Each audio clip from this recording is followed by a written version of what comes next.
On the 831st Lunarian month, we encountered a new species that called themselves humanity.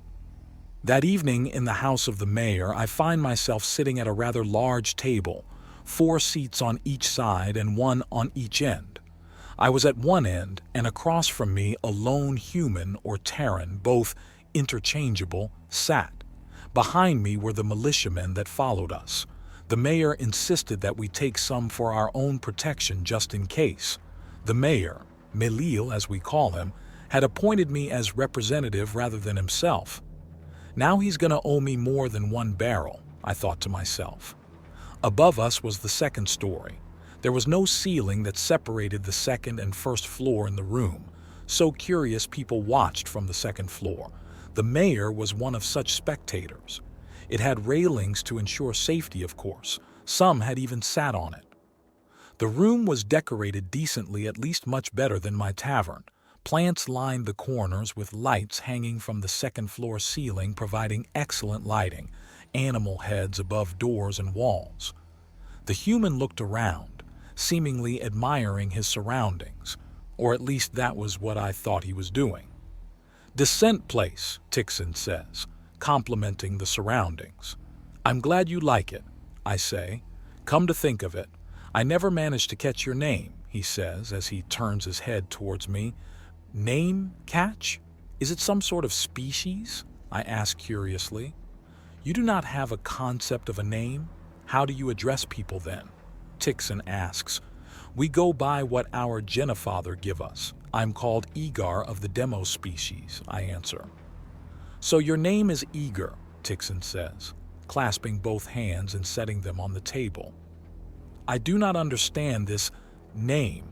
What my Genofather call me is what I will be referred to until death," I say as I slightly tilt my head. "A name in my species is given to us by birth, so if I were to apply my culture to yours, your name would be Eager."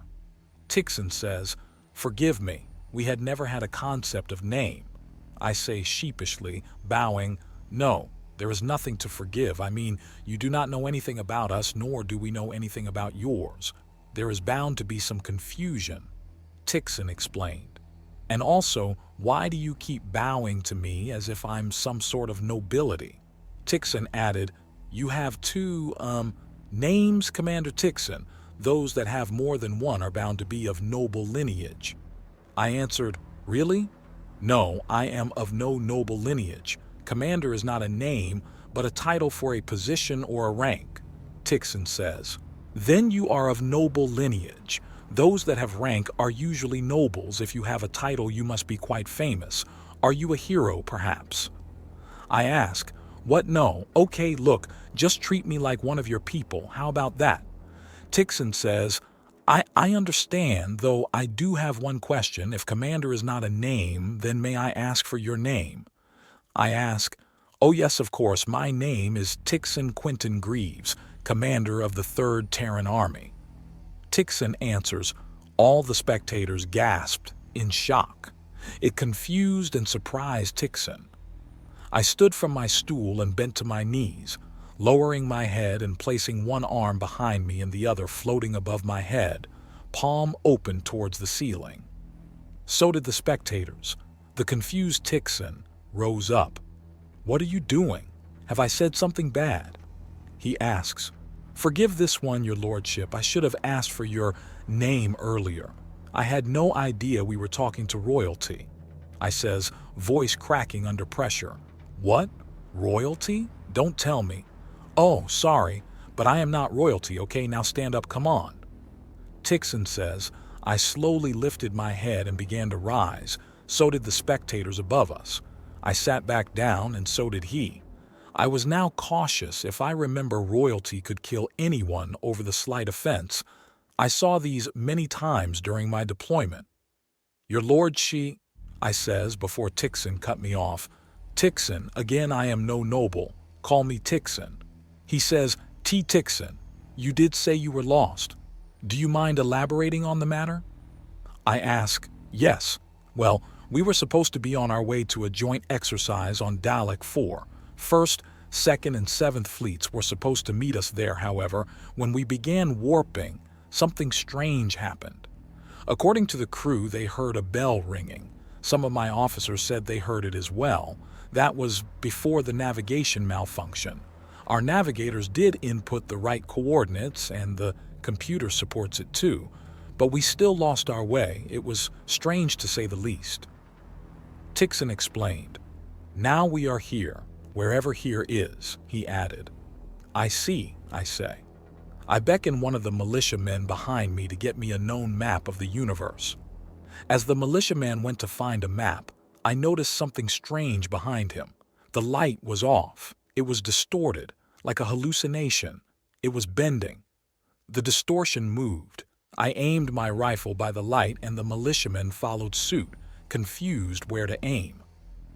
We are not alone. Something is here, I say to the militiamen. Whoa, stop, Tixon shouted, standing, placing both hands on the table. Lieutenant, show yourselves, he shouted. As if on cue, from behind him 2 figures emerged from the dark.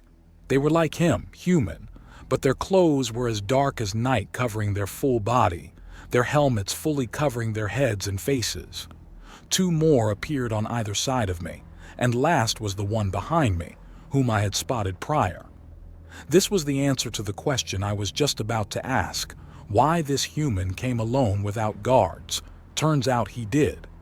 Forgive me, but these are my bodyguards. We did not trust you. After all, we did not know if you were hostile or not, Tixon says. Please lower your weapons, he added. We lowered our weapons as the rest of the guards went over to Tixon's side of the table. The militiaman who went to get a map opened the door and was confused. He walked to the table and laid down the map. After that, he took his old position and leaned to another militiaman.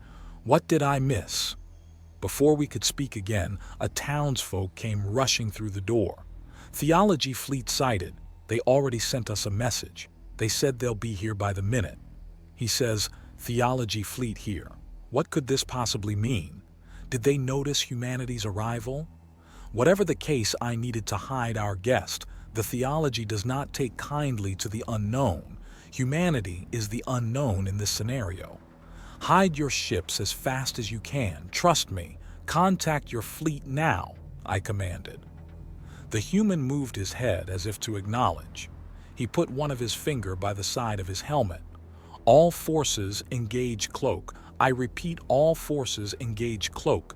0 protocol. Repeat, 0 protocol. Tixon says, head to the basement, I say to Tixon as I beckon one of the militiamen to me. Take the human to the basement. I reeled my head back to Tixon. Do not make a sound. Keep quiet. Theology soldier, do not take kindly to the unknown, I say. Tixon and his guards followed the militia to the basement as me and the mayor went to the port, awaiting for the arrival of the fleet. The citizens scrambled to get into their homes. We waited for a few minutes, hoping that they would not notice the giant fleet just a few light years away. As I looked up, I saw nothing but stars and the darkness of the void.